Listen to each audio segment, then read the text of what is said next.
My name is Grace, and I'm 32 years old now, though this story takes me back through years of trying to hold my family together with nothing but hope and good intentions. You know how they say the eldest daughter in a family carries invisible burdens that no one else seems to see?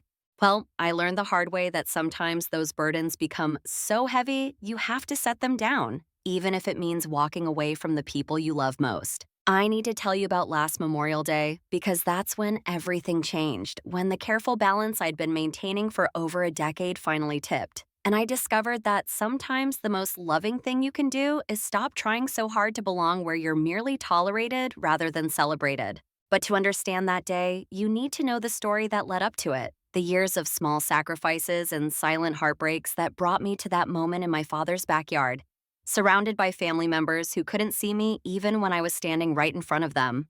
My mother passed away when I was 18, right before I graduated high school. Even typing those words brings back the smell of hospital corridors and the sound of machines beeping in the night. She'd fought cancer for 2 years, and I'd spent most of my junior and senior years driving her to treatments, holding her hand through chemo sessions, and trying to keep our household running while Dad buried himself in work, unable to face what was happening. My younger brother Marcus was only 12 then, still a kid who needed someone to pack his lunches and check his homework. So I became that someone. The grief after Mom died was like walking through thick fog where nothing felt real anymore. Deferred my college acceptance for a year, telling myself Marcus needed stability, that Dad needed help, that the family needed me to be strong. And I was strong, perhaps too strong for my own good. While my friends were picking dorm rooms and planning their futures, I was learning how to pay bills, how to grocery shop for a family, how to sit through parent-teacher conferences for Marcus when Dad couldn't make it. What surprised me most was how quickly life moved on for everyone else. Within 8 months of Mom's death, Dad started dating. Her name was Patricia, and she worked at his accounting firm. She had perfectly styled auburn hair and wore pearl earrings every day, even to the grocery store. She smiled with just her mouth, never her eyes, at least not when she looked at me. Dad introduced her as a friend who's been helping us through this difficult time, but I wasn't naive. Saw how she'd already started rearranging things in our house, moving Mom's favorite vase from the mantel, suggesting we update the living room that Mom had lovingly decorated. By the time I finally started community college a year late, Patricia had moved in. She brought with her an air of efficiency, reorganizing our kitchen cabinets and implementing new house rules that felt more like office policies. She never asked me about Mom, never acknowledged the grief that still sat heavy in my chest. Instead, she'd make comments about how I should consider moving into the dorms, how it would be good for my independence, even though we all knew I couldn't afford it and Dad wasn't offering to help. I remember the day they got married. It was a small ceremony at the courthouse just 2 years after Mom had passed. I stood there in a dress I'd bought myself, watching my father promise to love someone else in sickness and in health. And I felt like I was betraying my mother's memory just by being there. Marcus, now 14, seemed to adapt easier. Patricia doted on him, bought him the latest video games, took him shopping for clothes that were cooler than anything Mom would have picked out. He started calling her Pat, then eventually just P, like she was his buddy rather than his stepmother. But with me, there was always this distance, this careful politeness that felt more like a business arrangement than a family relationship. I continued living at home while attending college, working part-time at a bookstore to pay for my textbooks and gas. I still cooked dinner most nights because Patricia worked late and Dad had never learned how to make anything beyond scrambled eggs. I still drove Marcus to soccer practice, helped with his homework, attended his games when Dad and Patricia were too busy. The dynamic in our house shifted slowly but surely. Where once I'd been the daughter of the house, I became something else, something harder to define. Patricia would introduce me to her friends as Robert's daughter from his first marriage, as if I was a relic from some previous life that needed explaining. She'd plan family vacations during my exam weeks, saying she forgot to check with me, though she always seemed to know Marcus's schedule by heart. Christmas became about her traditions, not ours. The Swedish rice pudding Mom used to make was replaced by Patricia's sugar cookies. The old ornaments I'd made in elementary school disappeared into storage, replaced by matching sets from high-end stores.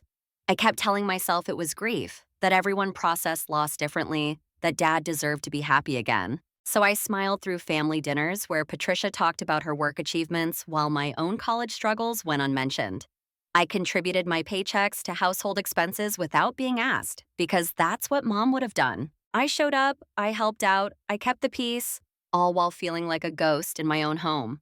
The pattern continued even after I graduated and got my first real job in marketing. I'd found a small apartment 20 minutes away, finally moving out at 24, but I still felt tethered to that house, to that family that seemed to function better without me. Every Sunday, I'd drive over for dinner, bringing wine or dessert. Sitting at the table where Patricia now occupied Mom's seat, I'd listen to them talk about Marcus's college applications, about the renovation plans for the guest bathroom, about Patricia's promotion, while my own life felt like background noise. Marcus went off to college in North Carolina, a full ride to Duke for engineering, and I was so proud of him. I'd helped him with those applications, driven him to campus tours, edited his essays late into the night. But at his graduation dinner, Patricia gave a toast about how she'd guided him through these important years. And Dad nodded along like that was the truth. Sat there, wine glass in hand, feeling invisible. The requests for help never stopped, though. When Dad's car needed repairs, I lent him my car for 2 weeks and took the bus to work. When Patricia's mother had surgery, I used my vacation days to help out, cooking meals and running errands. When Marcus needed money for textbooks, I Venmo'd him without hesitation. It was always framed as temporary, as family helping family, but the reciprocation never came. My own car trouble was met with suggestions to check YouTube for DIY fixes. My request for help moving apartments was declined because they had plans that weekend, though those plans turned out to be Patricia getting her nails done. Every family gathering became a performance where I played the role of the helpful daughter, setting up, cleaning up, making sure everyone else was comfortable while my own comfort was an afterthought. I'd arrive early to help Patricia prepare, even though she'd inevitably reorganize everything I'd done. I'd stay late to clean, loading the dishwasher while everyone else relaxed in the living room. I'd bring thoughtful gifts that were received with polite thanks and quickly set aside, while Patricia gifted Marcus elaborate presents that he'd gush over. The turning point was building for years, but I couldn't see it until that Memorial Day weekend. Patricia had decided to throw a huge family barbecue, inviting her entire side of the family, Dad's relatives, neighbors, and friends from their country club. She'd been planning it for months, talking about it like it was going to be the social event of the season. She'd hired a catering company for the food, but insisted on doing all the decorations and setup herself, which really meant delegating everything to whoever would listen. I should have seen the signs when she called me 2 weeks before the event. "Grace?" she'd said, not even bothering with hello. "I need you here early on Memorial Day. Someone needs to set up the tables in the backyard, and the caterers will need directing. Oh, and can you pick up the ice? Robert always forgets the ice." There was no question in her voice, just expectation, and like always, I agreed. Even though I'd been planning to spend that morning at Mom's grave, something I did every Memorial Day since she'd passed. The week before the barbecue, the requests multiplied. Could I pick up the custom napkins she'd ordered? Could I call the rental company to confirm the chair delivery? Could I create a playlist for the background music? Each task was presented as crucial, as something only I could handle correctly. I did it all, using my lunch breaks to run errands, my evenings to coordinate vendors. I even paid for rush delivery on the napkins when Patricia realized she'd ordered the wrong color, though she never offered to reimburse me. The morning of Memorial Day arrived gray and humid, the kind of weather that promises storms later. I'd set my alarm for 5 a.m. to visit Mom's grave before heading to Dad's house. I sat by her headstone in the quiet cemetery, telling her about my life, about the job promotion I'd just gotten that no one in the family had asked about the man I'd been dating for 6 months that Dad had never bothered to meet.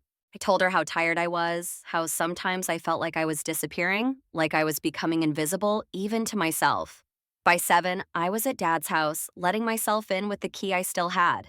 The house was quiet, everyone still asleep despite the party starting at noon. Made myself coffee in the kitchen that used to be Mom's and started working through Patricia's color-coded list of tasks. Set up 3 round tables in the backyard, each with 8 chairs. Hang the string lights along the fence. Set out the serving stations. Fill the coolers with ice, lots of ice, because Robert's family drinks like fish. As Patricia had so elegantly put it, by the time Patricia emerged at 9, perfectly coiffed and wearing a crisp white sundress that I knew would remain spotless throughout the day, I'd completed half the list. She surveyed my work with the critical eye of a general inspecting troops. "The lights are crooked on the left side," she said by way of greeting. "And those tables are too close together. People need room to mingle." Not a thank you, not a good morning, just criticism. I fixed the lights, rearranged the tables, and continued working while Patricia supervised from the air conditioned kitchen, occasionally calling out new instructions through the window. Dad appeared briefly around 10, patted me on the shoulder, and said, "Looking good, kiddo," before disappearing to watch golf in his study. Marcus had arrived the night before from Raleigh, where he worked for a tech startup. He wandered out around 10:30, still in his pajamas, grabbed a beer from one of the coolers I just filled, and asked if I needed help. When I suggested he could set up the drink station, he laughed and said, "Pat's got me on music duty later. You know I'm terrible with manual labor," and went back inside. The caterers arrived at 11, and as predicted, they needed extensive direction. Patricia had made last-minute changes to the menu but hadn't bothered to inform them. I spent 40 minutes on the phone with their manager, sorting out the confusion, authorizing additional charges on my credit card because Patricia was in the shower and couldn't be disturbed. The rental company delivered the wrong color tablecloths. The bartender they'd hired called to say he was stuck in traffic. Each crisis fell to me to solve while Patricia focused on her appearance and Dad remained conveniently absent. By the time the first guests arrived at noon, I was exhausted, sweaty, and still wearing the old t-shirt and shorts I'd put on for setup. Patricia swept out looking like she'd stepped from a magazine, greeting her sister with air kisses and immediately launching into a story about how much work it had been to plan such an elaborate party. "You just can't find good help these days," I heard her say, and I realized with a start that she might be referring to me. I ducked inside to change quickly, splashing water on my face and trying to smooth my hair into something presentable. By the time I returned, the party was in full swing. The backyard I'd spent 5 hours preparing was full of people I barely knew, Patricia's book club friends and business associates, Dad's golf buddies, a few distant cousins I recognized but hadn't seen in years. Everyone seemed to know each other, clustered in groups, laughing at inside jokes, while I stood at the edge holding a lukewarm beer I didn't really want. Patricia's sister Diane found me trying to fix one of the serving spoons that had fallen into the potato salad. "Oh, you must be the one Patricia mentioned," she said with that same practiced smile. "The helper, it's so nice that you could come early to set up. Patricia works so hard she really needs the support. The helper, not Robert's daughter, not Grace. The helper." I managed to smile and nod, excusing myself to check on something.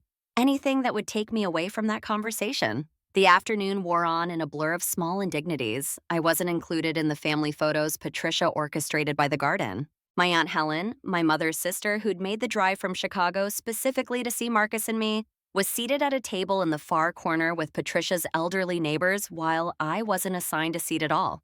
Every time I tried to sit down, Patricia would appear with another task: empty plates that needed clearing, drinks that needed refilling, a spill that needed attention. Around 3 o'clock, I was in the kitchen loading the dishwasher, the third load of the day, when I heard voices from the dining room. The window was open and the sound carried clearly. It was Dad and Patricia, and they were discussing the party. "Everything turned out perfectly," Dad was saying. "You really outdid yourself, Pat." "Well, I had to manage everything practically alone," Patricia replied, "though I suppose Grace was helpful with the grunt work. It's good she makes herself useful since she insists on treating this house like it's still hers." I froze, my hands still in soapy water. Dad's response was what shattered me. "She does tend to overstep, doesn't she? Acting like she runs things here. I keep telling her she needs to build her own life instead of clinging to ours, but you know how she is. Can't seem to let go."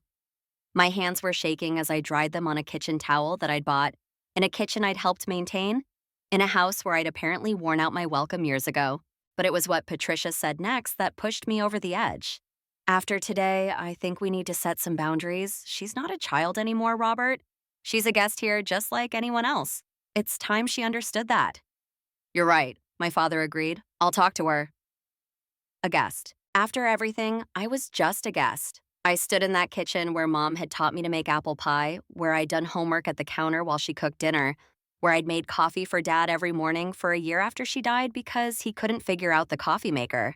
This kitchen where I'd meal prepped for the family while working full-time, where I'd cleaned up after countless dinners I hadn't been properly invited to. A guest. Something inside me, something that had been bending for years, finally snapped. But I didn't slam drawers or throw the dish rag. I simply finished loading the dishwasher, started it, and wiped down the counters. Then I walked calmly to the hall closet where I'd stored my purse and keys. As I picked them up, I realized my hands had stopped shaking. There was an odd clarity to the moment, like when fog suddenly lifts and you can see exactly where you are.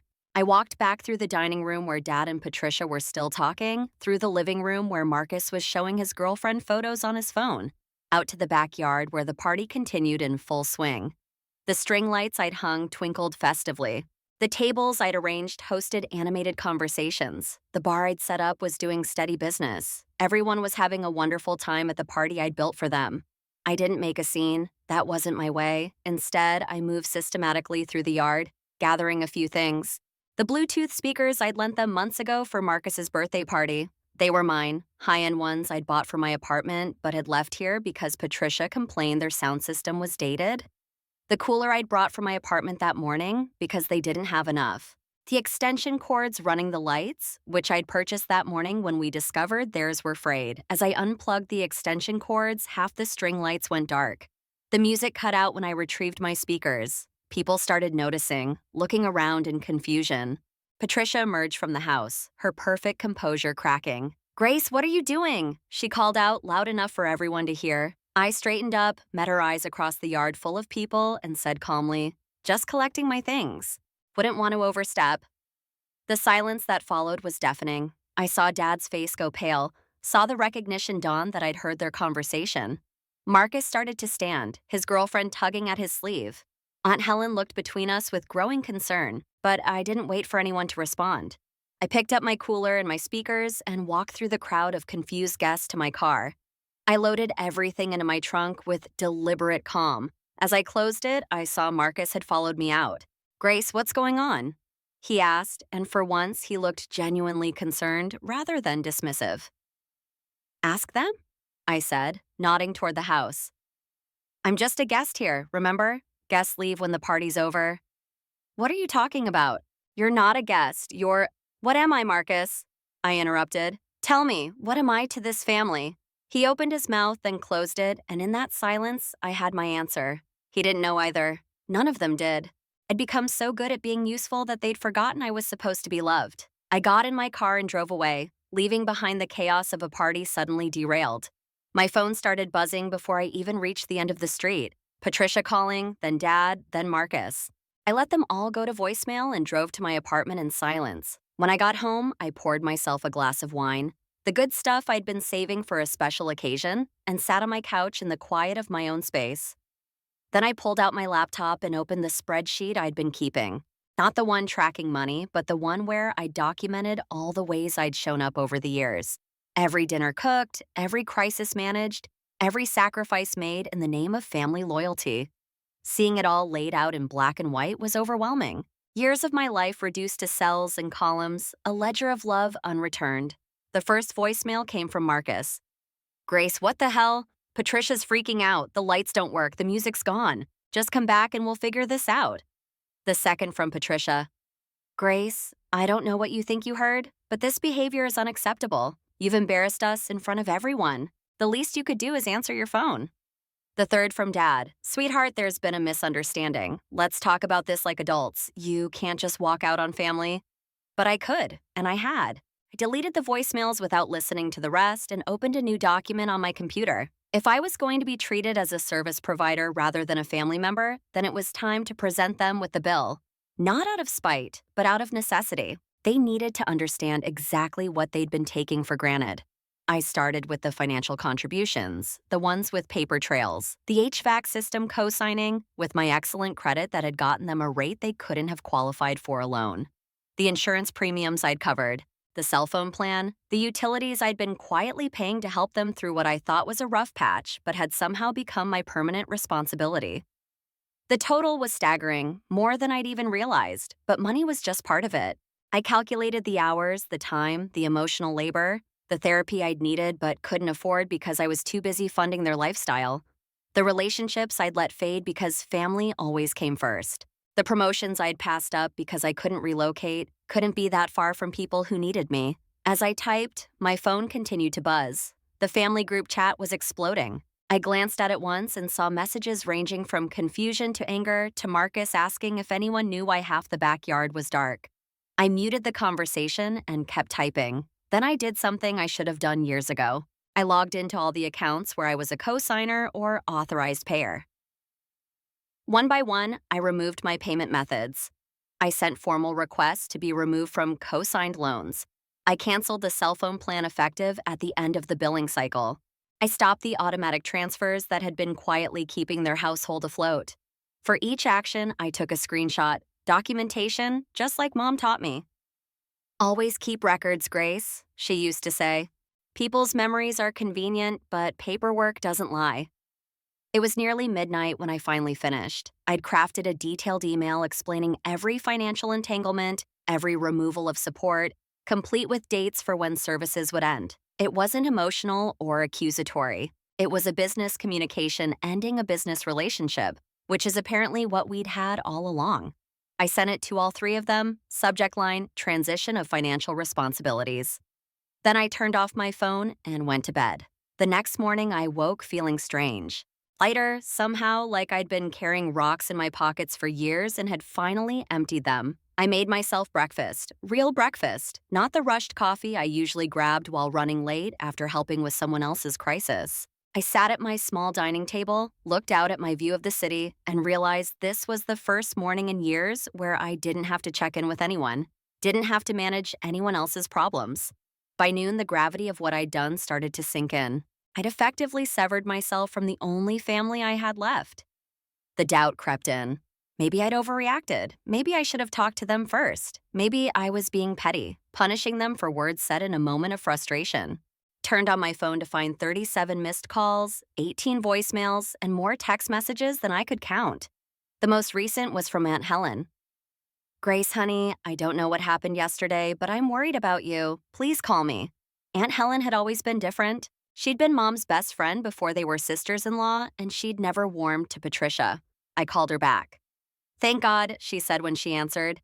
I've been trying to reach you all morning. What on earth happened yesterday? One minute, everything was fine, and the next, the party fell apart. Patricia was shrieking about the lights. Your father looked like he'd seen a ghost, and you were just gone. I told her everything, the years of feeling invisible, the financial strain, the conversation I'd overheard. She listened without interrupting, occasionally making small sounds of sympathy or disgust. When I finished, she was quiet for a long moment. Your mother would be proud of you, she finally said, and I burst into tears. No, no, honey, don't cry, I mean it. She always worried you'd give too much of yourself away. She used to tell me you had such a big heart, she was afraid people would take advantage of it. Looks like she was right. But they're family, I sobbed. You don't just walk away from family? Family isn't supposed to make you feel like a servant in your own home, Helen said firmly. What they've done to you, especially your father, it's shameful. And Patricia, well, I've held my tongue for years, but that woman has all the warmth of a frozen dinner. Despite my tears, I laughed. She does serve a lot of prepackaged food. Listen to me, Grace. You've done nothing wrong. You've been propping them up for so long, they forgot you were a person with your own life and needs. Maybe this will be a wake-up call, maybe not. Either way, you need to live your life for you now. We talked for another hour. She told me stories about Mom I'd never heard, about how fiercely independent she'd been before she got sick, how she'd insisted on keeping her own bank account even after marriage, how she'd taught Helen to never lose herself in other people's expectations. By the time we hung up, I felt more connected to my mother than I had in years. The calls from Dad, Patricia, and Marcus continued throughout the day. I finally listened to one voicemail from Dad, his voice tight with barely controlled anger. Grace, I don't know what kind of stunt you think you're pulling, but this is unacceptable. You can't just cancel our phone service. Patricia's trying to run her business. We have obligations. You need to fix this immediately, or there will be consequences. Consequences. As if I was still a child to be threatened into compliance. I deleted the message and blocked his number. It wasn't permanent, I told myself, just until I figured out how to move forward. Marcus's messages were different, more confused than angry. Grace, Dad's losing it. Patricia's talking about suing you. I don't understand what's happening. Can we just talk, please? I did feel bad about Marcus. He'd been shaped by the same dynamics that had hurt me, just from a different angle. Being the favored child came with its own burdens. But I wasn't ready to talk to him either. Not yet. The next few days passed in a blur. I went to work where no one knew about the family drama. I excelled at my job, got praised in a meeting for my innovative campaign ideas, and realized that when I wasn't exhausted from managing other people's lives, I was actually quite good at managing my own. On Thursday, an unexpected email arrived. It was from the HVAC company confirming that the cosigner release couldn't be processed because the primary account holders had missed 3 payments. If the account wasn't brought current within 30 days, they'd begin collection proceedings against all parties on the loan. I stared at the email, feeling a mix of vindication and frustration. They'd been letting me handle everything for so long that they didn't even know what bills were due when. Part of me wanted to pay it, to fix it like I always did. But I forwarded the email to Dad's account instead with a simple note: "This needs your attention." Friday afternoon, Marcus showed up at my office. Security called up to tell me my brother was in the lobby, and I debated not going down. But curiosity won. Looked terrible, unshaven, wearing wrinkled clothes that suggested he'd driven straight from Raleigh without stopping. "Can we talk?" he asked. "Please just give me 10 minutes. I took him to the coffee shop across the street. He ordered his usual, some complicated drink with extra shots and sugar-free syrup, and I realized I knew his coffee order, but he'd never learned mine. I got a simple green tea and we found a quiet corner. "The house is chaos," he started without preamble. "Dad and Patricia have been fighting nonstop. She blames him for not managing things. He blames her for pushing you away. They're both scrambling to figure out how to pay for everything. Did you know Dad's credit is shot? Like, really bad? He can't even get approved for a basic credit card." I sipped my tea and said nothing. This wasn't news to me. I'd been monitoring his credit when I added him to my phone plan, trying to help him rebuild. "And Patricia," Marcus continued, "she's been calling everyone, trying to get them on her side, telling people you had some kind of breakdown, that you're unstable. Aunt Helen told her off, apparently, said some things I can't repeat in public." That almost made me smile. Good for Aunt Helen. Marcus fidgeted with his cup. "I didn't know, Grace, about any of it, the money stuff, the bills. I just thought, I don't know. I thought Dad had it handled. I thought you just liked being involved." "You thought I liked being the unpaid help?" I asked quietly. He flinched. "That's not... I didn't think of it that way. You were always just there, taking care of things. I never questioned it." "That's the problem, Marcus. None of you ever questioned it. You just accepted it as the natural order of things. Grace will handle it. Grace will pay for it. Grace will fix it." "I'm sorry," he said, and for the first time in years, he sounded like my little brother again. "I really am. I got comfortable letting you carry everything. It wasn't fair." We sat in silence for a moment. Then he asked, "What happened at the barbecue? What set this off?" I told him about the conversation I'd overheard. His face went through several expressions, settling on disgust. "They called you a guest after everything?" "Patricia did. Dad agreed. That's fucked up." He rarely cursed, had been raised to be Patricia's perfect gentleman. "Sorry, but it is. You're not a guest. You're my sister. You're the one who taught me to ride a bike when Dad was too busy. You're the one who stayed up all night helping me with my college essays. You're family. More family than..." He stopped himself. "Then Patricia?" I finished. He nodded miserably. "I know she helped raise me or whatever, but it's not the same.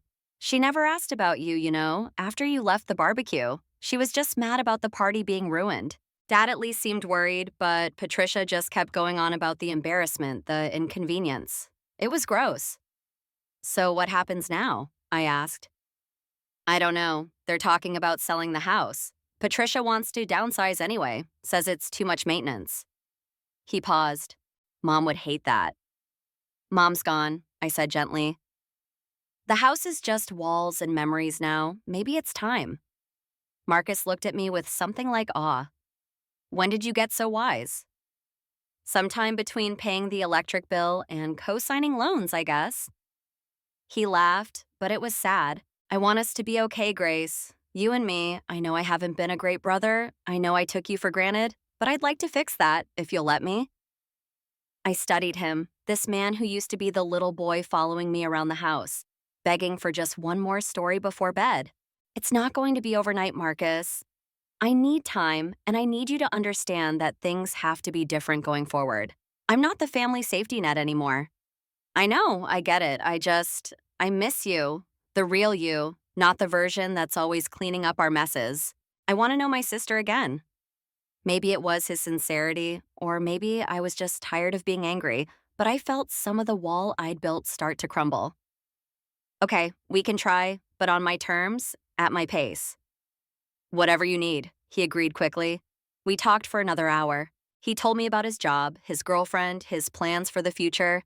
I realized it was the longest conversation we'd had in years that wasn't about family obligations or crisis management.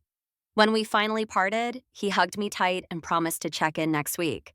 That weekend, I did something I hadn't done in years. I took a day entirely for myself. No errands for other people, no fixing anyone's problems, no checking my phone anxiously for the next emergency. I went to a museum, had lunch at a restaurant I'd always wanted to try, bought myself flowers at the farmer's market. I came home to my quiet apartment and arranged the flowers in a vase I'd bought. Not inherited, not borrowed, mine. Sunday evening, my phone rang, a number I didn't recognize. I almost didn't answer, but something made me pick up. Grace? It was Dad, calling from a different phone. Please don't hang up. His voice sounded different, older somehow and tired. None of the anger from his earlier messages. I'm listening, I said carefully. I owe you an apology. Several, actually. More than I can probably count. He sighed heavily. I've been going through the finances, trying to understand everything you've been doing. Patricia and I, we had no idea how much you were covering. We just assumed, God, we were idiots. You were comfortable, I corrected. It's easy to not ask questions when someone else is handling everything. Your mother would be ashamed of me, he said quietly, and I could hear the emotion in his voice. She always said you were the responsible one, even as a little girl. She worried I'd lean on you too much after she was gone. She made me promise to let you live your own life. But you didn't, I said, not accusingly, just stating fact. No, I didn't. I was drowning after she died, Grace, and you were there keeping everything afloat. It was so easy to let you. And then Patricia came along and I thought things would get better, but somehow you were still the one holding it all together. I just stopped seeing it, stopped seeing you. I was crying now, silently, letting the tears roll down my cheeks. I just wanted to matter, Dad. I wanted to be more than just useful. You've always mattered, he said, his voice breaking. I just did a terrible job of showing it. I got so caught up in moving forward, in building this new life, that I forgot you were grieving too. You needed a father, and I gave you responsibilities instead. We were both quiet for a moment, years of unspoken hurt hanging between us. I don't know how to fix this, he admitted. Patricia and I are, well, we're having problems. This whole situation has exposed a lot of issues. She sees everything as a transaction, always has. I think I knew that but ignored it because it was easier than being alone. But you're my daughter, not a transaction. You deserved better. Yes, I agreed. I did. Is there any chance we can repair this? I'm not asking you to come back to how things were. I understand that's over, but maybe we could start something new, just you and me? I thought about it, really thought about it. The hurt was still fresh, might always be there in some form, but he was my father, the man who'd taught me to ride a bike, who'd read me bedtime stories, who'd held me while I cried at Mom's funeral. That man was still in there somewhere, buried under years of grief and bad choices. Maybe, I said finally. But it has to be different. I need to see effort, Dad, real effort. Not just when you need something, but consistently. And I need you to understand that I have my own life now. I'm not the 18-year-old girl trying to hold the family together anymore. I understand, he said quickly. Whatever you need, whatever pace you're comfortable with, I'd like the chance to know my daughter again, the real you, not just the caretaker version I created. We made tentative plans to have coffee the following week. Just the two of us, no Patricia, no agenda. It was a start. After we hung up, I sat in my apartment surrounded by the life I'd built despite everything. It wasn't the life I'd imagined at 18, before Mom got sick, before everything changed. But it was mine, carved out of difficult choices and hard-won boundaries. I thought about the concept of family, how we're told it's supposed to be unconditional, that blood ties mean something sacred. But I'd learned that family, real family, is about more than shared DNA or a common address. It's about being seen, valued, and loved for who you are, not what you can provide. It's about reciprocity, respect, and the recognition that love isn't just a feeling but an action, repeated daily in small kindnesses and large sacrifices. For years, I'd confused being needed with being loved. I thought that if I just gave enough, helped enough, sacrificed enough, it would transform into the belonging I craved. But you can't earn something that should be freely given. You can't pour from an empty cup, no matter how desperately others are thirsty. The journey from that Memorial Day barbecue to where I am now hasn't been straightforward. There have been setbacks, moments of doubt, times when the guilt felt overwhelming. Patricia sent several more nasty emails before Dad finally asked her to stop. She moved out 3 months later, their marriage unable to survive once the convenient buffer of my support was removed. I felt guilty about that too, until my therapist helped me understand that their relationship issues existed long before I set boundaries. Marcus has been true to his word, making real efforts to build an adult sibling relationship with me. We meet for lunch once a month, taking turns picking restaurants. He's learning about my life, my interests, my dreams. Last month, he surprised me by remembering my coffee order, a small thing that meant everything. We're slowly finding our way back to each other, not as the caretaker and the favored child, but as equals. Dad and I are still navigating our new relationship. We have coffee every other week, sometimes talking about Mom, sometimes about nothing important at all. He's in therapy now, working through his grief and his choices. He sent me a letter on my birthday, handwritten, telling me how proud Mom would be of the woman I've become. I keep it in my nightstand drawer, taking it out sometimes when I need the reminder. The financial untangling took months to fully resolve. There were some tense conversations, some legal consultations, but eventually, everything was separated. Dad had to take out a personal loan to cover the HVAC system. They refinanced the house before selling it. Patricia threatened legal action but never followed through, probably because any lawyer would have laughed her out of the office. The family house sold in the fall, and while it hurt to see it go, there was also relief. That chapter was closed. I've learned so much through this process. I've learned that no is a complete sentence. That guilt is not an indicator of wrongdoing, but often a sign that you're breaking patterns that no longer serve you. That true love doesn't require you to shrink yourself to fit into spaces too small for your spirit. That sometimes the most loving thing you can do for yourself and others is to stop enabling dysfunction. I've also learned about my own strength, not the kind that comes from enduring poor treatment or carrying burdens that aren't yours, but the kind that comes from choosing yourself, even when it's difficult. The kind that comes from recognizing your worth isn't determined by your usefulness to others. The kind that comes from understanding that you deserve to be celebrated, not just tolerated. The empty spaces in my life that I feared would consume me have filled with new experiences, genuine friendships, and dreams I'd put on hold. I took a solo vacation to Italy, something Mom had always wanted to do. I enrolled in pottery classes, discovering I have a talent for creating beauty with my hands beyond fixing other people's problems. I joined a book club where no one knows my family history, where I'm just Grace, who brings excellent wine recommendations and always finishes the reading. I'm dating someone now, a kind man named David, who owns a bookstore near my office. He met me as I am, not as someone's daughter or sister or caretaker, just as Grace. He cooks dinner while I tell him about my day. He remembers small details about my life. He's teaching me that healthy relationships involve give and take, that it's safe to receive care without feeling indebted. When I introduced him to Marcus last month, my brother pulled me aside and said, "He looks at you like you're precious. That's how it should be." There are still difficult days. Holidays can be particularly challenging, navigating new traditions while mourning old ones. Sometimes I'll hear a song Mom loved or pass by the old house and feel the weight of everything that's changed. But I've learned that grief and growth can coexist, that you can mourn what was while celebrating what is. Think about that Memorial Day barbecue sometimes, how it felt like an ending when it happened.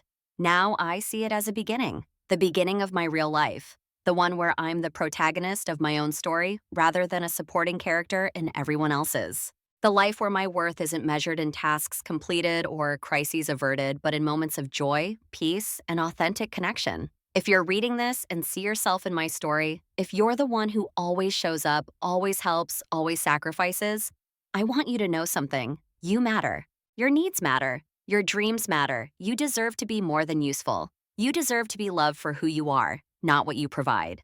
It's not selfish to choose yourself. It's necessary. Setting boundaries isn't about punishing others or being cruel. It's about preserving your own well-being so you can show up in the world as your full self, not a depleted version worn thin by others' expectations. It's about teaching people how to treat you by showing them there are consequences when they don't. It's about breaking cycles that may have existed for generations. Choosing to be the one who says, "This stops with me," Family is complicated. Love is complicated, but respect shouldn't be. Kindness shouldn't be. Recognition of someone's humanity, their inherent worth beyond their utility, shouldn't be. These are basics, foundations upon which healthy relationships are built. If you have to fight to be seen, to be valued, to be included, then perhaps it's time to question whether you're fighting for the right relationships. I still believe in family. I still believe in love. But now I believe in boundaries too. I believe in reciprocity. Believe in relationships that nourish rather than deplete. I believe in choosing connections that choose you back. Every single day, not just when it's convenient or necessary. My story isn't unique. There are so many of us out there, the eldest daughters, the responsible ones, the fixers and pleasers and peacemakers. We were taught that love means sacrifice, that family means showing up no matter what, that our worth is tied to our usefulness. But we're learning, slowly and sometimes painfully, that we deserve more. We're learning to take up space, to voice our needs, to stop apologizing for existing beyond our service to others. I'm 32 now, and in many ways, I feel like I'm just beginning to understand who I am when I'm not defined by others' needs. Just beginning to explore what brings me joy beyond bringing joy to others. Just beginning to build a life that feels authentically mine. It's thrilling and terrifying and absolutely worth it. That Memorial Day, standing in my childhood backyard being told I was just a guest, I thought my world was ending. But sometimes things need to fall apart so they can be rebuilt better. Sometimes you need to lose what you thought you had to discover what you actually deserve. Sometimes the most profound act of love is learning to love yourself enough to walk away from those who don't. This is my story, but it's also an invitation. An invitation to examine your own relationships, your own patterns, your own boundaries, or lack thereof. An invitation to ask yourself hard questions. Am I valued or am I useful? Am I loved or am I convenient? Am I choosing this or am I trapped by obligation? An invitation to imagine what your life could look like if you stop pouring from an empty cup, if you stopped shrinking to fit into spaces too small for your spirit, if you stopped accepting less than you deserve. You don't have to blow up your life like I did. You don't have to walk out of a barbecue leaving the lights dark and the music silent, but you do have to choose yourself in whatever way that looks like for you. Maybe it's saying no to the next request for help when you're already overwhelmed. Maybe it's having an honest conversation about the imbalance in your relationships. Maybe it's simply starting to value your own time, energy, and resources as much as you value everyone else's. Change is hard. Disappointing people you love is hard. Breaking patterns that have defined your relationships for years is hard, but living a life where you're unseen, unvalued, and unappreciated, that's harder. Trust me, I know. I lived that life for over a decade, thinking it was love, thinking it was family, thinking it was what good daughters do. But good daughters also deserve good families. Good daughters also deserve respect and recognition and reciprocity. Good daughters also deserve to be celebrated, not just useful. So here's to the guests who finally left the party. Here's to the helpers who finally helped themselves. Here's to the fixers who finally fixed their own boundaries. Here's to everyone who's ever been told they're too sensitive when they finally express hurt, too dramatic when they finally set limits, too difficult when they finally demand respect. You're not too anything. You're exactly enough, just as you are, without doing a single thing for anyone else. My name is Grace, and I'm 32 years old. I'm no longer anyone's safety net, convenience, or afterthought. I'm not a guest in my own life anymore. I'm the owner, the protagonist, the one who decides who gets a seat at my table, and for the first time since my mother died, I feel like I'm truly living, not just surviving. Not just being useful, but being whole. That's my story. What's yours going to be?